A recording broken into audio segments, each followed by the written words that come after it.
entire national examination journey is tightly controlled because we are dealing with not only marks, but we are dealing with students.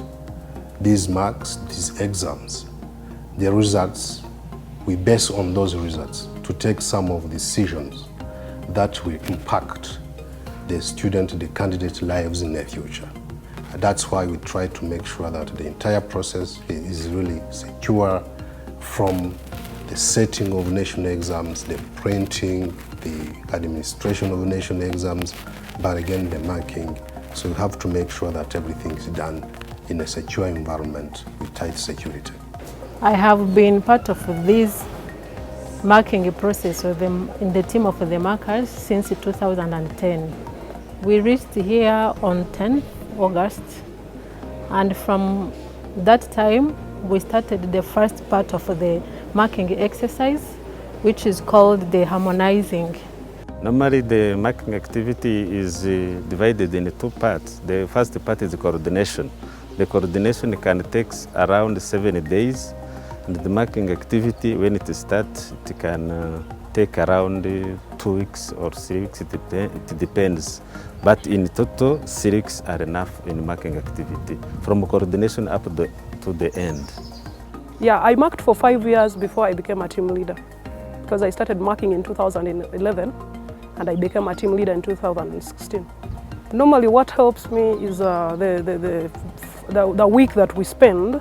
It is called a coordination week. We have to go through each and every question and we come to a consensus of what we are supposed to mark. So with that week, we are aided, we are guided on how to mark each and every question, each sub-question, and how to handle everything. Markers, there are 12,000. For others, there are more than 3,000 who are checking and other recording marks. How do we select national examination markers? It's simple. The first thing, there are a set of criteria we base on. First, you have to be a teacher who is teaching the subject you would like to mark in national exams. That's first. But again, not only being a teacher, but you have also to have experience of at least 2 years. But again, you need to be a teacher who is honest, who behaves well. And then we work with district education officials to select those teachers. But again, you need to be qualified in a subject you want to mark in national exams. Before starting the real marking, the actual marking, the markers of a given subject, let's say mathematics or English, they sit together, they look again to the marking scheme which has been developed, prepared at national level. They come back on it because they are the ones who are teaching those subjects. They are the ones who are implementing the curriculum. So they do what we call harmonization of the marking scheme.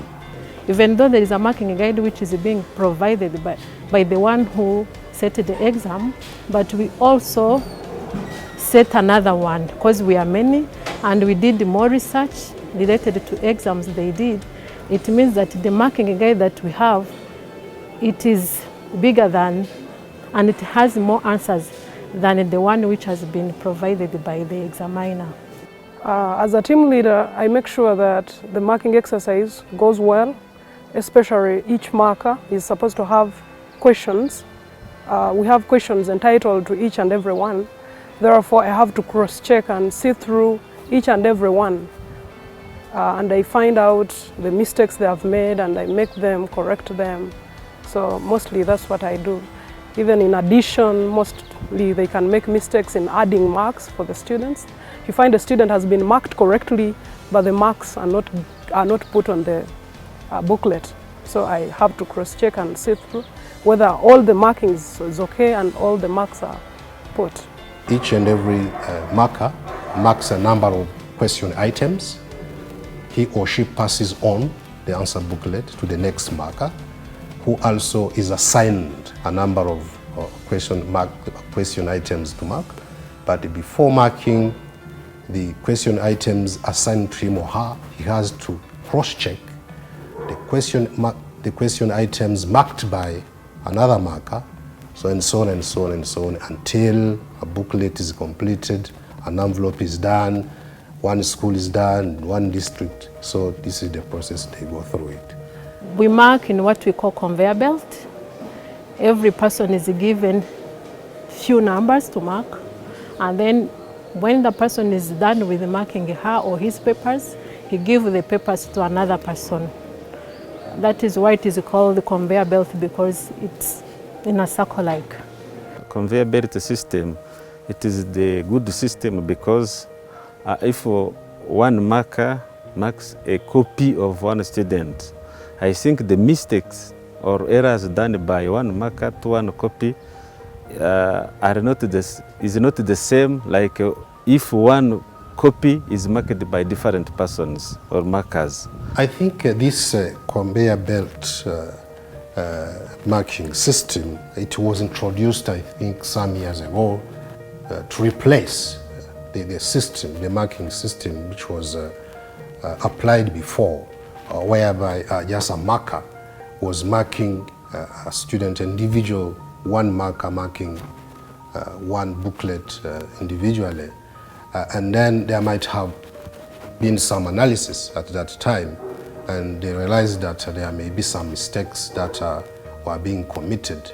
But again, the claims were many, so they decided, so we have to make sure that the entire marking process is done in a fair way, and that's when the conveyor belt marking system was introduced. I think it's back, around 2008. When I started marking, the conveyor belt was there, because I started marking in 2011 and I found the conveyor belt system already in place. So as a marker, I was using that system.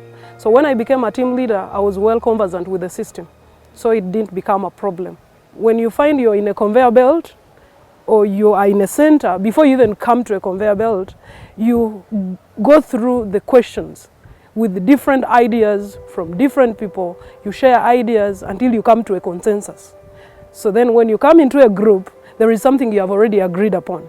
So it helps you to really do the work with a lot of competence. A candidate who is not satisfied with the national examination results he or she has got has the right to appeal. But again, even after rechecking, he or she cannot be satisfied, may not be satisfied. He or she has the right to appeal for remarking. However, when we remark, the head teacher who submits the request to NESA will be around.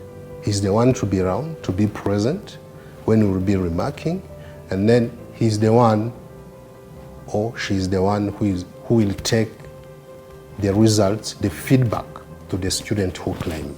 Those who don't know exactly what is happening, they might think that there are some errors which are being done. At school, when you are marking your students alone, that's where you can commit some mistakes. And you give room to the students to reclaim. But here, you are marking, and another person is cross-marking, as if he or she is playing the role of the student who is checking if everything has been marked properly. And the role of the student is being done by a teacher, a professional teacher who is more knowledgeable. So I may tell the parents that there is no room for making such errors when the papers of their students are being marked. There is no gap at all. We are teachers coming from different regions, from different schools. So we mark a subject, particularly that subject is the one, we mark it, but you find you're teaching it in school. So with that competence, you know what you're doing. The marks are recorded to those mark sheets that are generated from SDMS. And after recording the marks, the different marks, the marks data from the scripts, answer scripts to the mark sheet, where you have a list of different students. Then after recording the marks on the mark sheet, the marks we do what we call data entry.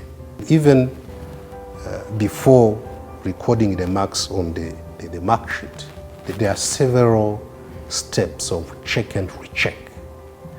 After marking, we have people who are different from those who marked. They come, they do a cross-check of the marks to see whether all the question items were marked, whether the marks that were awarded are correct. The marks are entered in the system, in SDMS. After entering the marks in SDMS, we print out again. We print out the marks recorded in SDMS.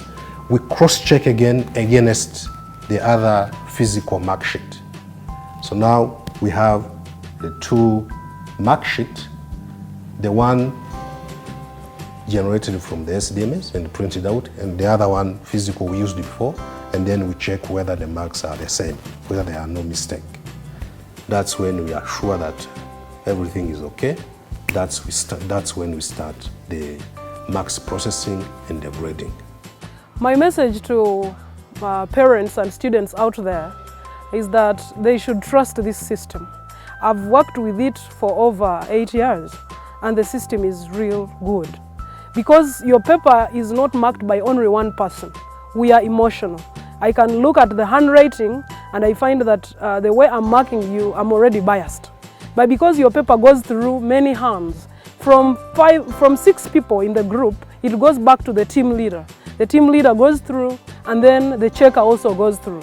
So you find your copy is in many people's hands. So I trust that you should also trust this system, because sincerely you cannot be given marks by 6 people and you find that all of them are giving you wrong marks. I think this system should really work. This is one of the strategies we are trying to use as NESA. I try to show the public. When I say public, they are candidates, national exams, parents, teachers, and other people that what we do here at NESA in terms of the entire process of national exams is really controlled, is fair, is transparent.